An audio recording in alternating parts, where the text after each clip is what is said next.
coughing. If your dog is coughing, it could be due to various reasons.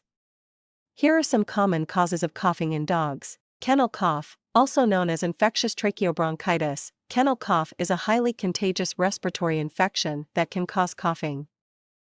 Respiratory infections. Dogs can contract various respiratory infections, including viral and bacterial infections, which may result in coughing. Heartworm disease. Heartworms are parasites that can infect dogs, and when they affect the lungs and heart, they may cause coughing. Allergies. Dogs, like humans, can experience allergies to environmental factors such as pollen, dust, or certain foods. Canine influenza. Similar to kennel cough, canine influenza is a viral respiratory infection that can cause coughing, among other symptoms.